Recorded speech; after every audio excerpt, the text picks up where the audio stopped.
The end of the world was never meant to be destruction. That is the first illusion, the first layer, the first distortion placed over something far more dangerous. What if everything you were taught about the apocalypse was designed to make you afraid of it? What if the end was never something to survive but something to see? Because the word itself was never meant to describe catastrophe. It meant something else, something far more unsettling. Revelation, unveiling, the removal of what hides reality. And if that is true, then the question changes. The end of the world is not something that happens to the world. It is something that happens to your perception of it. If you're new here, this is Gnostic Codex. Subscribe, like the video, and comment where you're watching from. There is a reason this understanding was buried, a reason it was replaced with fire, judgment, punishment, and fear. Because if you saw what the apocalypse actually means, you would stop fearing the end and start questioning the beginning. In the ancient Gnostic vision, this world is not what you think it is, not in the metaphorical sense, not as philosophy, but as structure, a system, a contained environment where consciousness is held in place, not through force, through identification. You are born into it, given a body, a name, a history, and slowly, you begin to say, "This is me." But what if that is the illusion? What if the world does not need to trap you because you already believe you belong to it? This is the prison, not walls, not chains, belief. And everything inside it reinforces that belief. Time, memory, desire, fear, identity. All of it works together to maintain a single idea, that this world is the only reality. But the Gnostic tradition speaks of something else, a forgotten origin, a higher domain, a state of being that is not bound to time, decay, or repetition, and within you, a fragment of that origin remains, not as belief, not as imagination, as presence, something that observes, something that questions, something that feels, this is not complete. That feeling is not confusion. It is memory. And the apocalypse is the moment that memory begins to return. If the end of the world is not destruction, then what is it ending? The Gnostics gave a disturbing answer. Not the world itself, but the illusion that sustains it. Because what you call reality is not stable. It only appears to be. Look closely. Everything changes. Everything decays. Everything dissolves. Nothing holds. Nothing remains. And yet, you are taught to build your identity on top of it, to invest your meaning into what cannot last. This is not accidental. This is structural.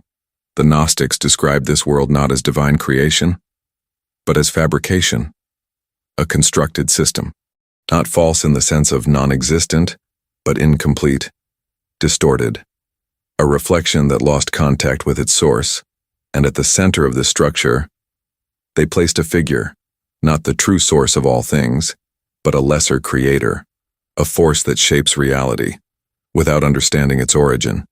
This is what they called the Demiurge, not a monster, not a villain in the conventional sense, but a blind architect, a creator that believes itself to be the only God, because it cannot perceive anything beyond its own domain. And within that domain, it builds matter, time, form, structure, a world that feels complete, but is not connected to the fullness of what exists. This is why everything within it feels limited, because it is, not morally limited, ontologically limited. It cannot give what it does not contain. And yet, you search for permanence inside it. You search for meaning inside it. You search for truth inside it. And every path leads to the same result: decay. Not because you failed, but because the system cannot sustain what you are looking for. This is the hidden frustration at the core of existence, the sense that something is missing, but you cannot name what it is, because everything you know exists inside the limitation. The Gnostics described other forces within this system, not as external beings, but as functions, mechanisms that maintain the structure, patterns that keep consciousness anchored. They called them archons, Forces of repetition, forces of distraction, forces of identification. They do not trap you physically. They shape how you perceive. And if perception is controlled, reality does not need to be. This is why the system appears stable, because it is not constantly enforced. It is constantly reinforced. Through thought, through emotion, through identity, and the moment you begin to question it, something reacts. Doubt appears, fear appears, confusion appears, not because the question is wrong, but because the system is designed to prevent it from going further. This is the turning point, because once you see that the system itself is limited, the next realization becomes unavoidable. If this world cannot sustain what you are searching for, then what you are searching for is not from here. The collapse does not begin outside you. It begins quietly, almost imperceptibly, not as an event, but as a shift. Something stops making sense, not logically, but existentially. The things that once felt solid begin to feel unstable. The patterns you once followed without question start to reveal themselves. Repetition becomes visible. You begin to notice that nothing truly moves forward. Everything cycles. Desire returns. Fear returns. Thoughts return. Reactions return. And for the first time, you are not fully inside them. You are watching. This is the beginning of the fracture.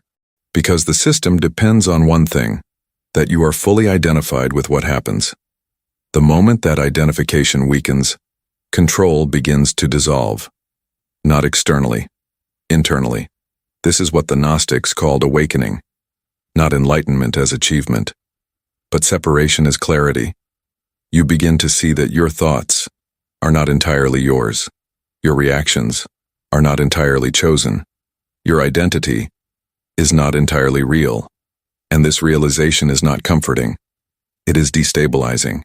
Because everything you built yourself around begins to loosen. This is why most people turn back. They feel the instability and immediately try to restore certainty.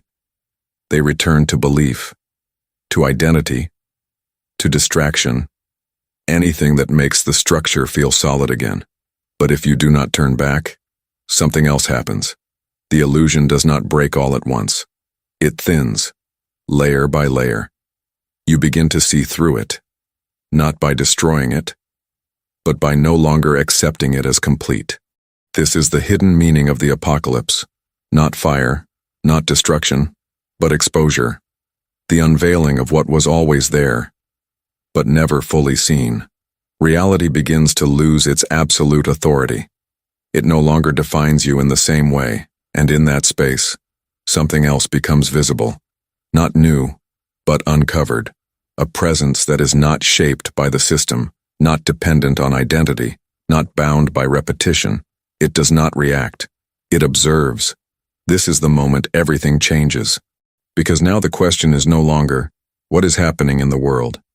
It becomes, what is happening beyond it? At a certain point, the search stops.